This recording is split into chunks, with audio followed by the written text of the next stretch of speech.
जो हम last class कर रहे थे ना उसमें पीपीटी ना हमारी क्लास में तो पूरी हो गई थी, लेकिन रिकॉर्डिंग में आधी रह गई थी, तो आप कभी देखो बाद में तो ये समस्या ना आए, तो मैं एक बार उसे पूरा कर देता हूँ कि भाई कहाँ तक हमने डिस्कस किया था। मैं रिमेंबर करेक्टली तो जो हम डिस्कस कर रहे थे तो हमने कहाँ तक डिस्कस कर लिया था। हमने ना एक बार थोड़ा सा गो थ्रू भी करा देता हूँ कि हमने प्रूफ में क्या करा है, एक बार रिवाइज करें।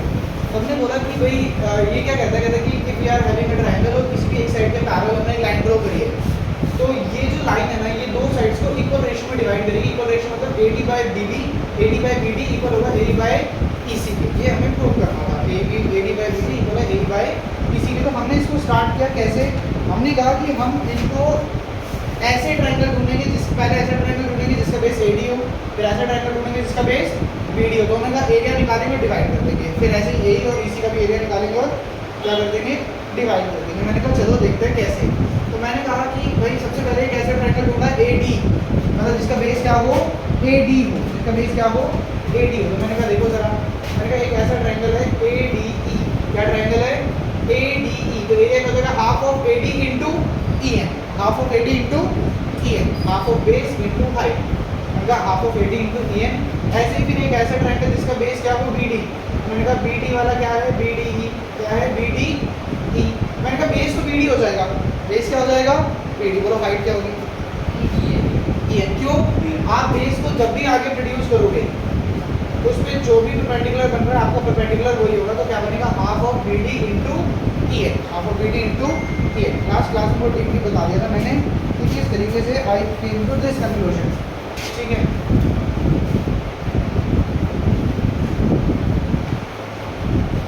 फिर हमने क्या करा, फिर हमने इन दोनों को डिवाइड करा, हाफ से हाफ कैंसिल हो गया, EN से EN कैंसिल हो गया, क्या बचा AD by BD, left side इनके एरियाज आ गए।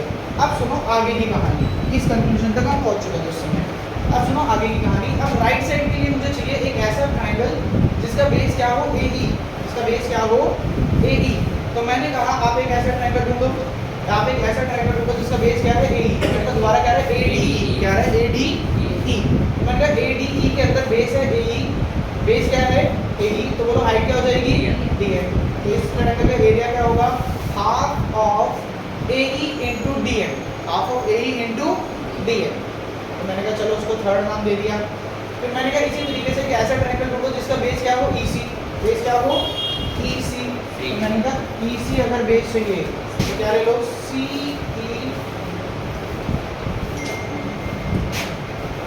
क्या ले लो आप CED ले लो, CED ये वाला ट्रायंगल ले लो।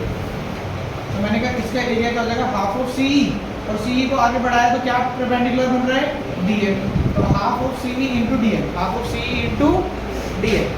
इस तरीके से मैंने दो इक्वेशन बनाई, पर ध्यान से देखो। पहले ट्रायंगल का area half of AE into DN, दूसरे ट्रायंगल का area half of CE into EC into DN, दोनों को डिवाइड कर दिया।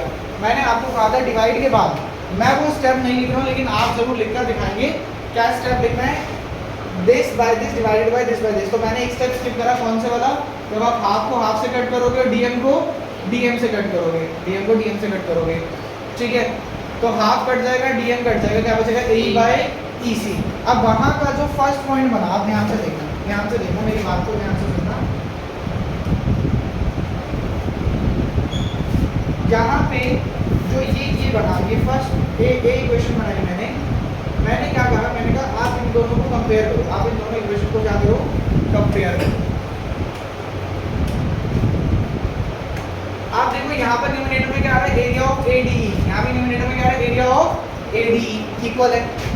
यहाँ पे डिनोमिनेटर में क्या आ रहा है CED, और यहाँ पे आ रहा है BD। मैं चाहता हूँ अगर इनका राइट हैंड साइड इक्वल हो तो पहले मुझे इनका लेफ्ट हैंड साइड क्या करना पड़ेगा, इक्वल प्रूव करना पड़ेगा। दोनों का न्यूमरेटर ऑलरेडी इक्वल है, ADE डिनोमिनेटर क्या है CED, यहाँ डिनोमिनेटर क्या है BDE। अब इन दोनों को कैसे इक्वल प्रूव करूं, मैंने कहा CED और BDE, CDE और BDE ये वाला है। ये दोनों ट्रायंगल की मैं बात करूं तो इन दोनों ट्रायंगल का जो बेस है वो क्या है, बिल्कुल सेम है, बेस क्या है बिल्कुल सेम है।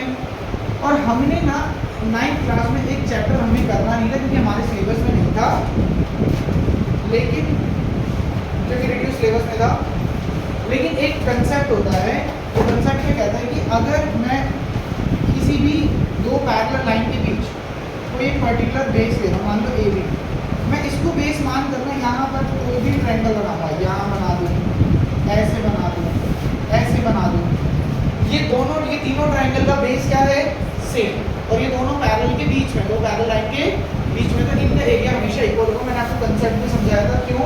क्योंकि भाई एरिया ट्रायंगल का था half of base into height, half तो सबके लिए सेम है, बेस हमने कहा ऑब्वियस बात है, बेस सेम ले रहे हो, हर बार क्या ले रहे हो, ए बी, तो बेस भी सेम है। हाइट क्या होती है? हाइट होती है परपेंडिकुलर। मैंने कहा तो पैरेलल लाइन के बीच में जो ये डिस्टेंस है, ये डिस्टेंस कभी भी चेंज होता है नहीं, पैरेलल लाइन के बीच में ये डिस्टेंस हमेशा क्या रहता है, सेम। क्या रहता है? सेम। तो तीनों की हाइट भी क्या होगी, सेम। अगर हाफ सेम है, बेस सेम है, हाइट सेम है, तो half of base into height क्या देता है, एरिया। तो एरिया में क्या होगा, सेम। इस कंसेप्ट को बोलते हैं triangle of the same base and between the same parallel lines. तो मैंने कहा ये दो ट्रायंगल जो हैं, ये जो दो ट्रायंगल हैं, इन दोनों का बेस क्या है, डी। बेस क्या है, डी, और ये सेम पैरेलल लाइन के बीच है, D parallel to BC, D parallel to BC. तो मैंने कहा देखो अगर ऐसा है, तो मैं कहूँगा area of triangle B D equal होगा area of triangle C E D as triangles of the same base D and between the same parallel line D parallel to BC. अगर ऐसा है तो फर्स्ट, सेकंड और third equation, numerator already equal था, denominator हमने equal prove कर दिया, numerator भी इक्वल है, डिनोमिनेटर भी इक्वल है, यानी ये पूरी साइड लेफ्ट हैंड साइड और ये पूरी लेफ्ट हैंड साइड क्या होगी, इक्वल। अगर लेफ्ट हैंड साइड इक्वल है तो राइट हैंड साइड भी इक्वल होगी, यानी AD बाय BD इक्वल होगा AE by BC। This was BBT जो हमने लास्ट क्लास में कवर कर ली थी। ये होगा इसका रिवीजन। अब आगे की बात सुनो और कमाल की बात सुनो। प्रूफ तो देखो एग्जाम के लिए आपको याद करना ही करना है, ठीक है। प्रूफ के बाद क्या करना है आपको, वो बात सुन लो आप। प्रूफ के बाद आपको क्या ध्यान रखना है, आपको ध्यान रखनी है इसका रिजल्ट। इसका रिजल्ट क्या आया, इसका रिजल्ट ये आया कि अगर एक ट्रायंगल है और एक ट्रायंगल में ABC, आप किसी भी एक साइड के पैरेलल एक लाइन ड्रॉ कर रहे हो, आपने BC के पैरेलल एक लाइन ड्रॉ करी DE, तो वो इसको इक्वल रेशियो में डिवाइड करेगी, यानी हमेशा AD बाय BD किसके इक्वल होगा, AE by EC, given that only if DE is parallel to BC, DE is parallel to BC, then ये रिजल्ट ट्रू है, इसे हमने नाम दिया BPT, बेसिक प्रोपोर्शनैलिटी थ्योरम, या इसी को हमने क्या नाम दिया, थेल्स थ्योरम। बोलो कोई प्रॉब्लम लग रही है?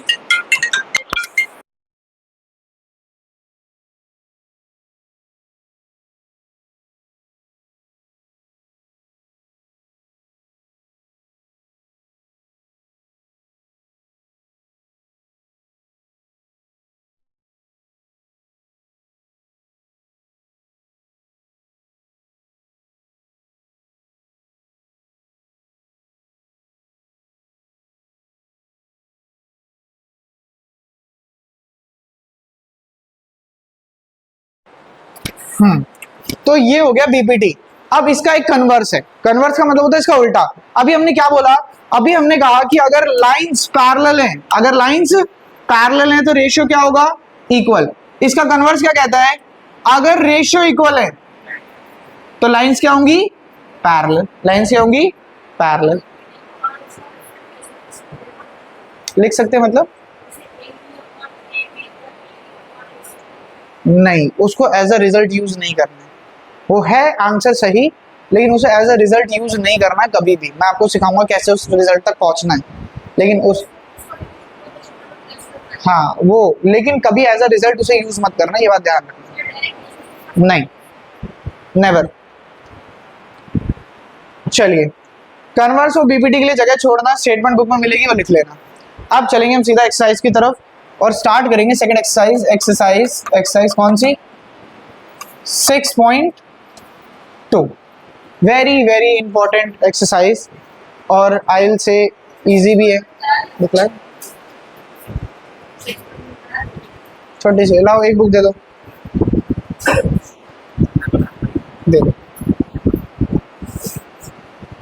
मांगो पीछे से किसी सीट पे 2 बुक्स हैं, सभी नालायक बच्चे। अब मैं तो बिना बुक के नहीं पढ़ा सकता ना। क्या कह रहे, घर से लेकर आया करो, बहुत पीटूंगा।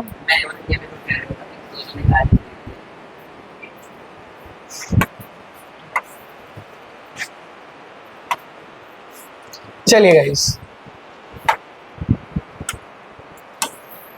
देखिए क्या कह रहा है, ध्यान से देखेंगे।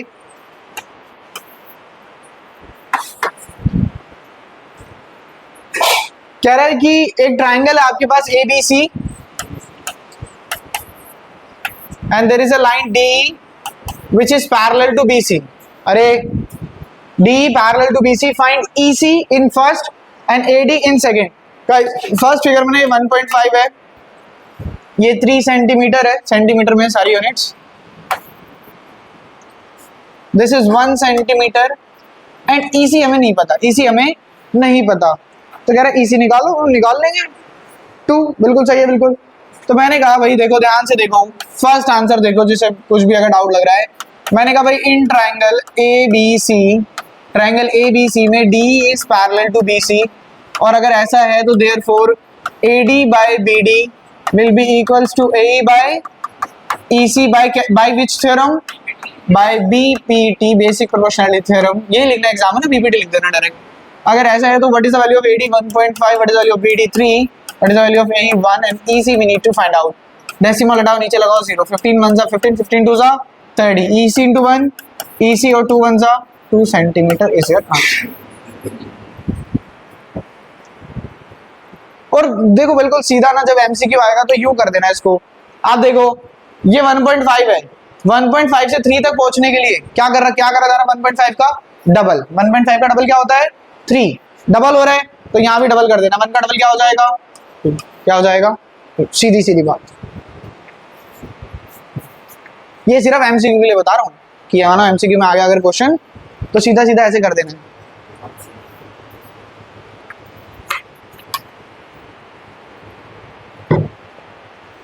इसका सेकंड पार्ट होमवर्क मार्क करो, इसका सेकंड पार्ट होमवर्क मार्क करो जल्दी जल्दी। देखिए ट्राइंगल चैप्टर के ना क्वेश्चन आना ही बहुत नहीं है, क्वेश्चन की रिप्रेजेंटेशन आना भी जरूरी है। अब कोई बच्चा इसमें अगर ये ना लिखे पीपीटी वीपीटी, डायरेक्ट ये लिखे और आंसर निकाल दे, भाई उसको नंबर नहीं मिलने वाला, ये बात ध्यान रखना। आपको रिप्रेजेंटेशन इस तरीके से रखनी पड़ेगी, मजबूरी है आपकी। चलें क्वेश्चन 2 पे चलें।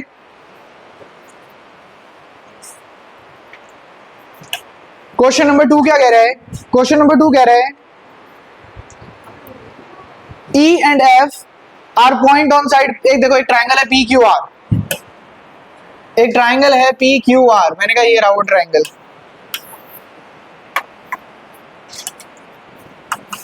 P Q are. अरे बातें नहीं करो, देखो क्या कह रहा है, E and F are on point P Q and P R. P Q पे एक पॉइंट है, E मुझे नहीं पता कहां पर है, मैं यहां ले रहा हूं। पी आर पर एक पॉइंट है, F मुझे नहीं पता कहां है, मैं यहां ले लेता हूं। मैंने इनको ऐसे ज्वाइन कर दिया, मैंने जानबूझ के थोड़ा नीचे लिया, ठीक है। अब देखो आगे क्या कह रहा है, क्या रहा है,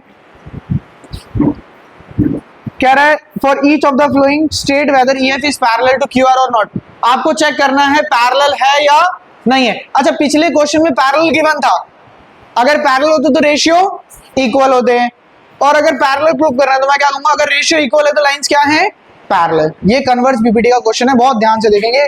पहला पार्ट देखते हैं, पहले पार्ट में क्या कह रहा है, मुझे पहले पार्ट में क्वेश्चन नंबर 2 के पहले पार्ट में मुझे कह रहा है कि P की वैल्यू है 3.9, P की वैल्यू है 3.9 सेंटीमीटर, और कह रहा है EQ की वैल्यू है 3 सेंटीमीटर।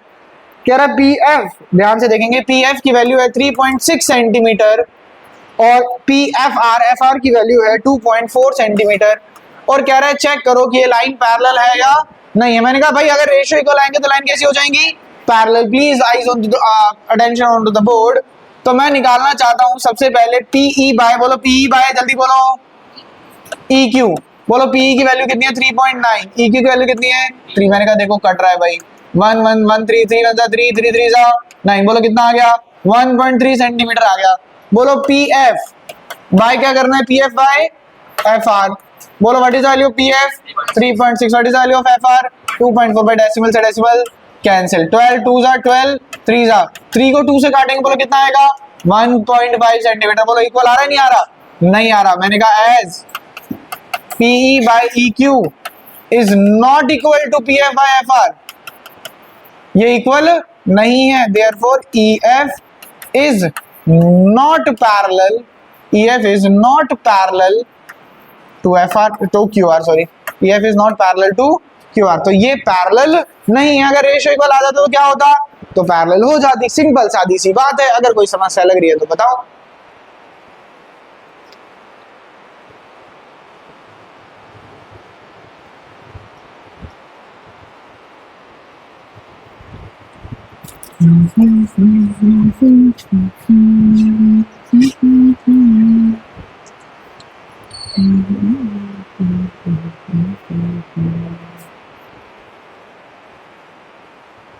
हो गया तेजस, आसान है, नोट डाउन फटाफट करते जाओ बस।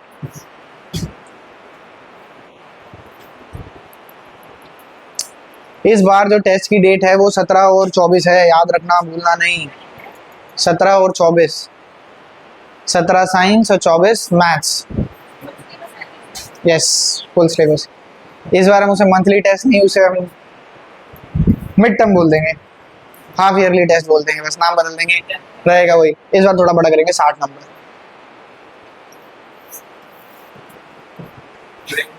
2 घंटे 20 कैसे दे देंगे 60 नंबर में, प्रोपोर्शनेट कर देंगे, 15 दे देंगे। इस बार असर्शन रीजन और ऐड कर देंगे उसके अंदर, ताकि थोड़ी असर्शन रीजन की प्रैक्टिस हो जाए। केस स्टडी अगर है, मैं तो सोच रहा हूँ प्रॉपर पेपर की तरह डिजाइन करूँ, बस नंबर थोड़े कम कर दूँ।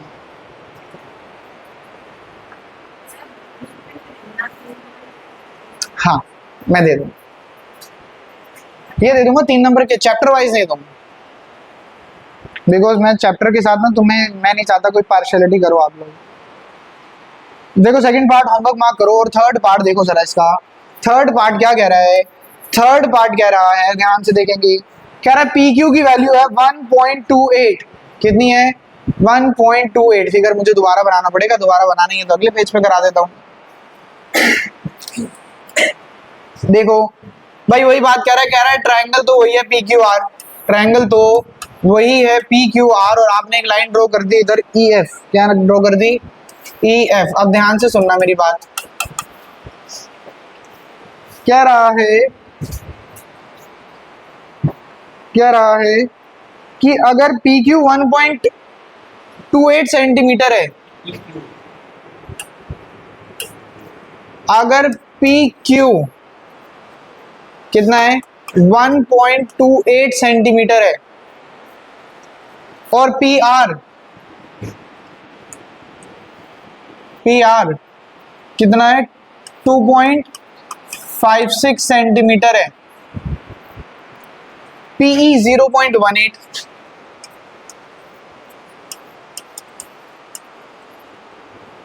और PF 0.36, PF 0.36। मैं कहा गाइस देखो ये तो जो चाहिए था वो गिवन नहीं है, मुझे तो ये चाहिए था और साथ में ये भी चाहिए था, ये गिवन नहीं है, माइनस करके निकाल लेंगे, सीधी सी बात है। बोलो 1.28 में से 0.18 सब्ट्रैक्ट कर दूंगा, कितना बचेगा 1.10 लिख लेते हैं, कितना बचेगा 1.10 सेंटीमीटर। बोलो 2.56 में से 0.36 माइनस करूंगा, बोलो क्या बचेगा 2.20 सेंटीमीटर। अभी बोलो रेशियो निकाल कर चेक करना है। मैंने कहा भाई रेशियो किसका निकालेंगे, हमें रेशियो चाहिए PE बाई EQ का। बोलो PE 0.18 और ये कितना है 1.10। मैंने कहा मैं और सॉल्व नहीं कर रहा हूँ, मैं इतना ही छोड़ रहा हूँ। मैं कर सकता हूँ, आई नो कर सकते हैं सर, 2 से काट सकते हैं, लेकिन मैं नहीं कर रहा हूँ। अगला है PF बाई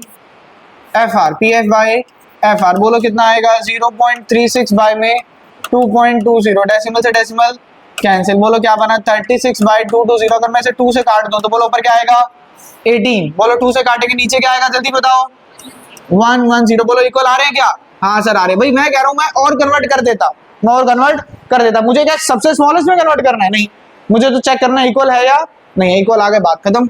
बोलो PE बाई EQ किसके इक्वल आ गया PF बाई FR। तो मैंने कहा बाय कौन सी थ्योरम यूज कर रहे हैं हम, BPT, converse BPT। By converse BPT के हिसाब से EF is parallel to QR, EF is parallel to QR। आराम से देख लो, बताओ कोई दिक्कत लग रही है तो।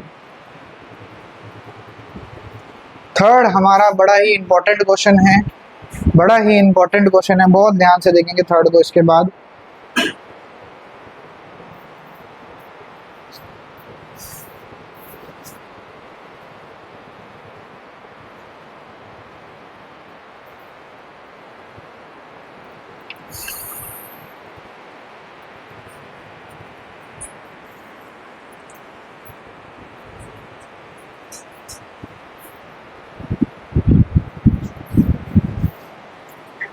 हो गया मनप्रीत जी नोट डाउन?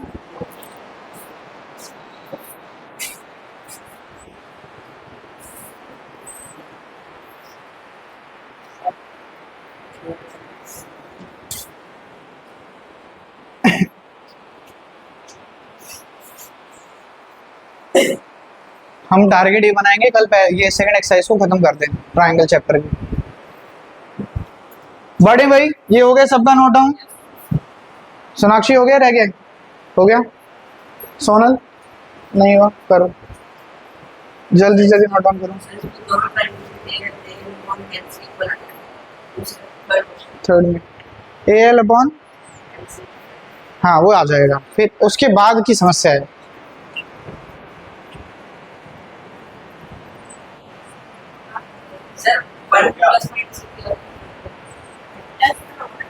+1 नहीं, कभी कभी मतलब माइनस वाला, हाँ वो तुम्हारे में आएगी नहीं सिचुएशन।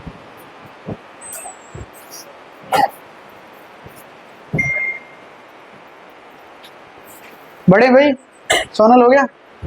चलो जी क्वेश्चन नंबर थर्ड देखेंगे, very important question. Question 3 is very important question. Question क्या कह रहा है भाई? क्वेश्चन कह रहा है, क्वेश्चन कह रहा है कि फिगर आपको दे दी इन्होंने 6.18,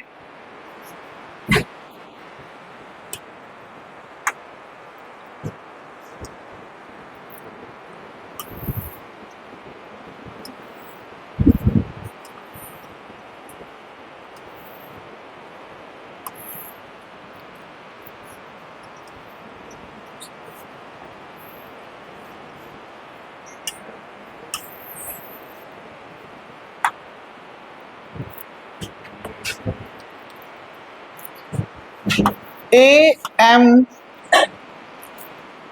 BC DNL।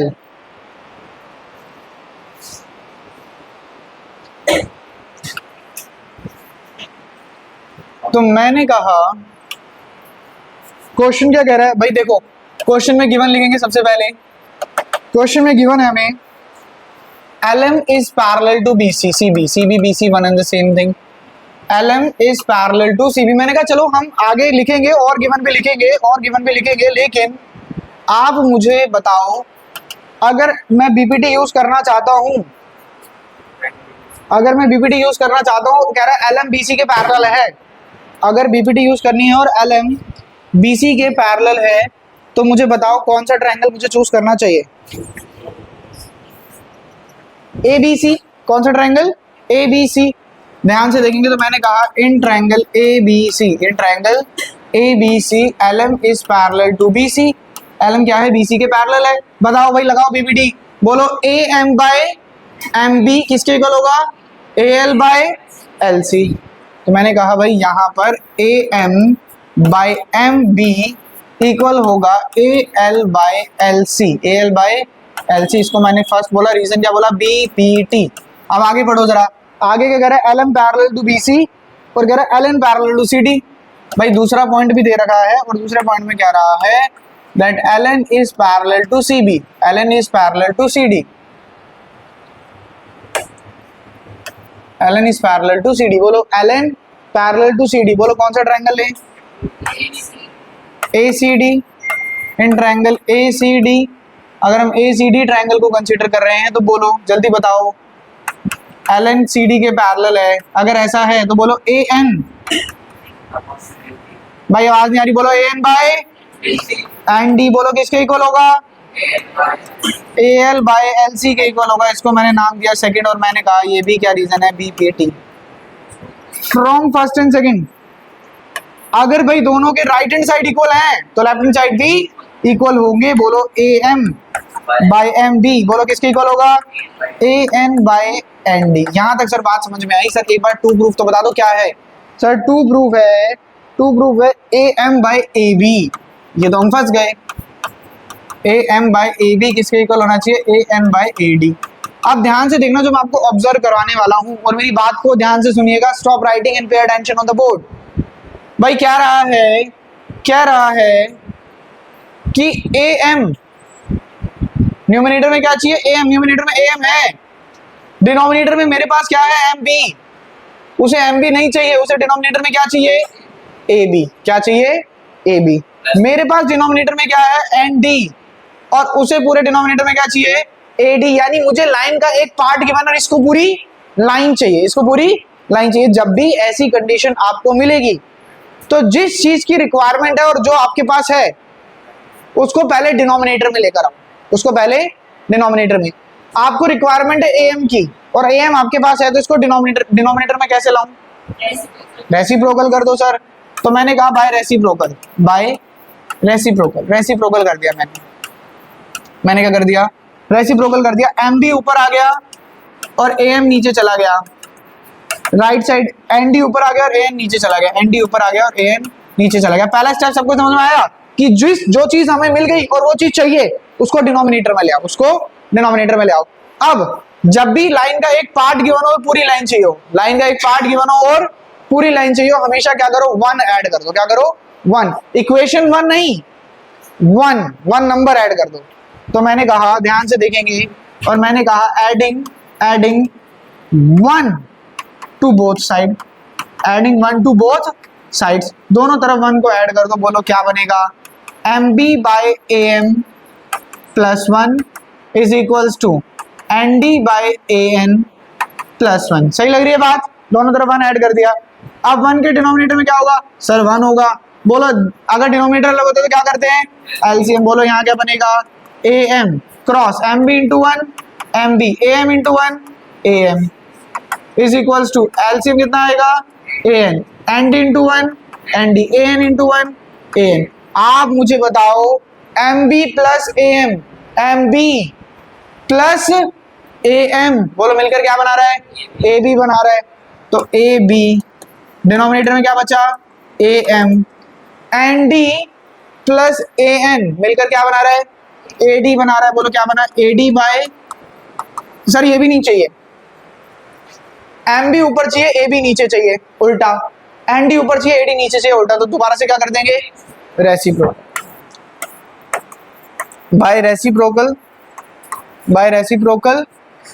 ए एम ऊपर आ जाएगा, ए बी नीचे आ जाएगा, ए एन ऊपर आ जाएगा और ए डी नीचे आ जाएगा। इस तरीके से क्वेश्चन हमने प्रूव कर दिया। ध्यान रखेंगे, whenever you have a half of side, a part of side and you need the whole side, तो आप क्या कर दोगे, वन को दोनों तरफ ऐड कर दोगे। डल आ रहा है, कोई बात नहीं, क्या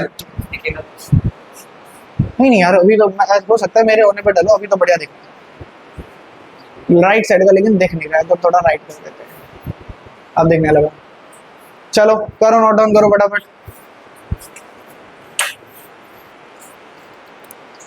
अगला क्वेश्चन भी करना है तो जल्दी नोट डाउन करिएगा, फास्ट। हो गया तेजस नोट डाउन, साथ के साथ कर लिया।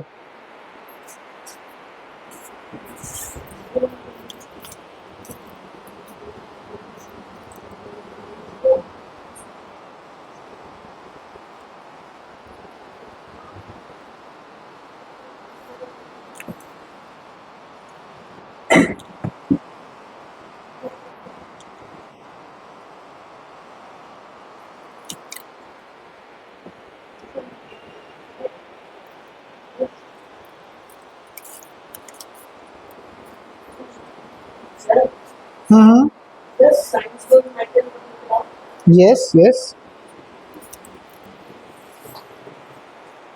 साइंस में मेटल्स या नॉन मेटल्स आ रहा है, लेकिन उसके बाद जो करेंगे वो नहीं आएगा।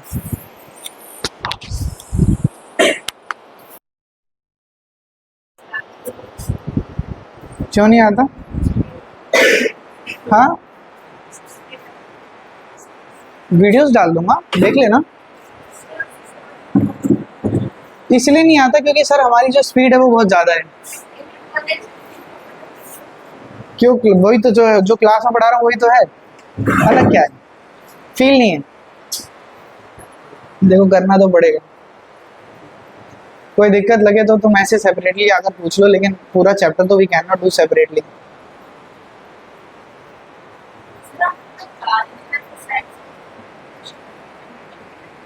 चार दिन है बस।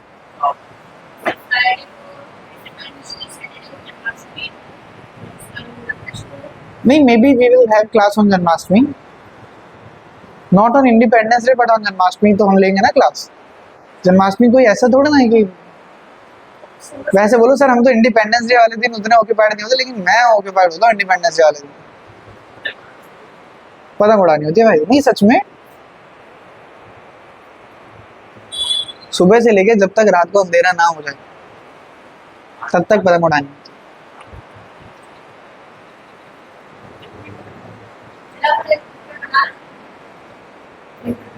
पेपर बना दूंगा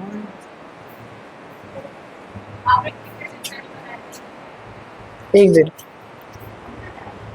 है क्या चीज? टेस्ट के लिए? नहीं नहीं, टेस्ट के लिए तो मैं बहुत दिन पहले बता देता हूँ, 5-6 दिनों से तो रोज बोल रहा हूँ क्लास में। और ये तो तुम्हें पता है कि होगा, डेट का थोड़ा सा रहता है। जल्दी लेने का रीजन सिंपल सा है, मैं नहीं चाहता हूँ कि जैसे हमारा मैथ्स का इस बार मंथली टेस्ट अगस्त में हुआ, तो मुझे नहीं चाहिए कि लेट हो, मुझे चाहिए उसी मंथ में खत्म हो। तुम सारा कैलेंडर देख कर आए हो? नहीं लो,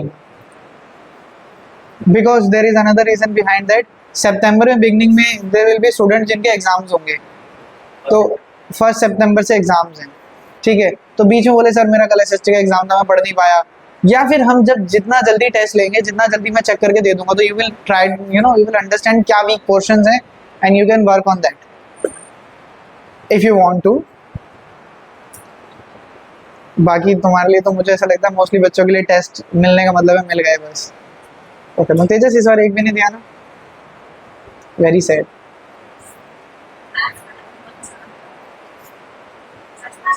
हाँ हाँ, तो अगर मतलब कभी कभी मैं आसान बना देता हूँ, कभी कभी आसान बना देता हूँ तुम्हारी इज्जत रखने के लिए, लेकिन तुम लोगों का बड़ा मजाक उड़ रहा है सेंटर में ना, सॉरी टू से। बाकी टीचर्स को समझ में आ रहा है कि 10th क्लास ना बहुत ही बेकार क्लास है। वो जब लिस्ट लगी वहाँ पे और उसमें इतने सारे एब्सेंट्स, जितने उसमें एब्सेंट लगे ना उतने लिस्ट में नाम नहीं होते, ठीक है, इतने सारे एब्सेंट्स। तो बोल रहे थे, कह रहे उन्होंने लिस्ट देखी है तो भाई, कह रहे वो समझ गए, कह रहे बच्चे सीरियस नहीं है पढ़ाई को लेकर। फिर वो नाम पढ़ रहे थे कौन कौन एब्सेंट था, तो गौरव सर ने, मनप्रीत बोला, कह रहे इसको तो देख के पता लगता ही नहीं आएगा।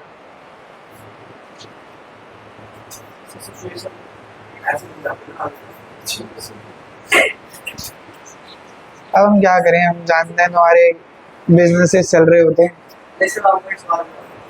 मनप्रीत यही बोला था आपने एक दिन पहले, जब मैं आपको ऐसे हाथ पकड़ के धमका के बोल रहा था पढ़ कर आइयो, तो तुमने बोला था कि सर मैं तैयारी करके आऊंगा। छुट्टी करने की तैयारी हो रही थी।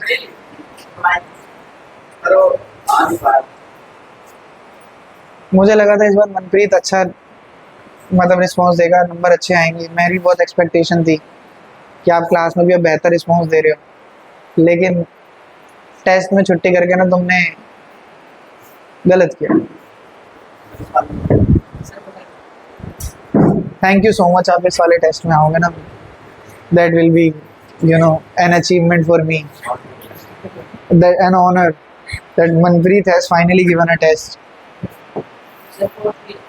4th भी हो गया, वेरी गुड। ऐसे ही मतलब देखो, मैं बहुत प्रैक्टिकल बात बताऊं ना, छुट्टी करने का मतलब पता है क्या है, कि आप देखो महीने में एक टेस्ट हो रहा है पर सब्जेक्ट। अब तो मैं क्लास टेस्ट का सोचता भी नहीं हूं, और वो भी नहीं दोगे ड्यू टू एनी अनसर्टेनिटी, तो इट विल नॉट वर्क ना, कैसे चलेगा?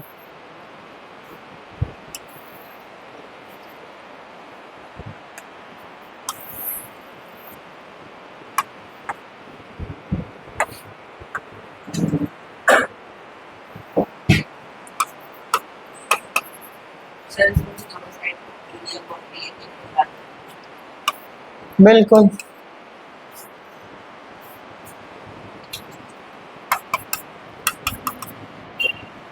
देखो हमारी जो नेचर है ना वो ऐसा होना चाहिए कि हमें जिस चीज की क्वेश्चन में जिस चीज की जरूरत है हमें सिर्फ वही नजर आनी चाहिए, तो हम इजीली क्वेश्चन को कर पाएंगे। कह रहा है डीई पैरेलल है बीसी के,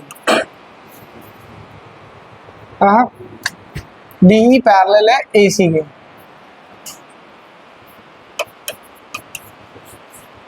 तो मैंने कहा गाइस अगर मैं आपको इसके लिए बताऊं तो आपको ट्रायंगल दिखना चाहिए, बोलो कौन सा? If DE is parallel to AC, तो बोलो कौन सा ट्रायंगल? बिल्कुल, आपको जो मैंने ये ब्लू से बनाया है सिर्फ ये ट्रायंगल दिखना चाहिए, बीच की लाइन आपके लिए गायब हो जानी चाहिए, ठीक है? तो मैंने कहा अगर हम सॉल्यूशन की बात करते हैं, तो मैंने कहा इन ट्रायंगल, कौन सा triangle? ABC, in triangle ABC DE is parallel to AC, DE is parallel to AC। तो मैंने कहा बाय बीपीटी, भव्य जी बताइए बीपीटी का यूज करें तो कौन सी साइड्स के रेशियो किसके इक्वल होंगे? जल्दी बोलो। AD bye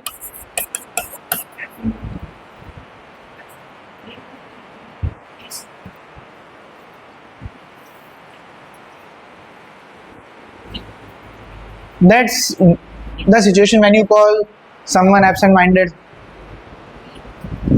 AD by BD, ध्यान क्लास में रखो। नहीं AD ऊपर ले लिया ना, तो यहां पर पहले ये वाली साइड लेनी पड़ेगी। EC by B first. अब आगे देखो, आगे क्या कह रहा है? कह रहा है DF is parallel to AE, DF is parallel to AE, DF is parallel to AE। तो मैं ये वाला ट्रायंगल ले लूं, बिल्कुल सही लग रहा है, ठीक है? तो मैंने बोला कौन सा ट्रायंगल?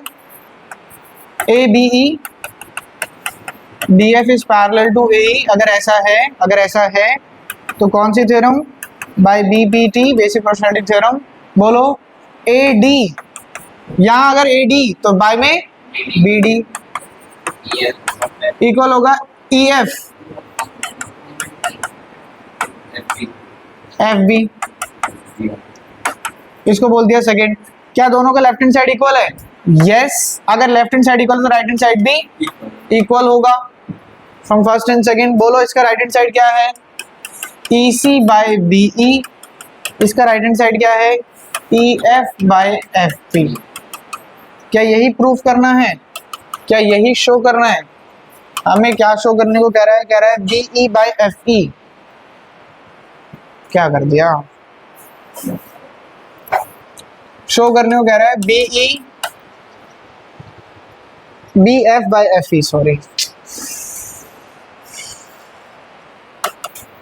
BF बाय FE किसके इक्वल होना चाहिए? BE by EC।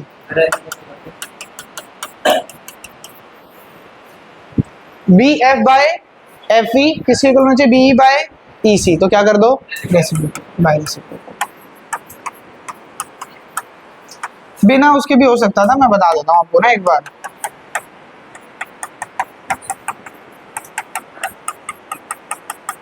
अच्छा, ये बिना रेसिप्रोकल के भी हो सकता था। कैसे? मैं यहाँ पे AD बाय BD की जगह क्या लेता? BD बाय AD, तो भी बात बन जाती। लेकिन देख लो आराम से, कोई समस्या लग रही है तो बता दो।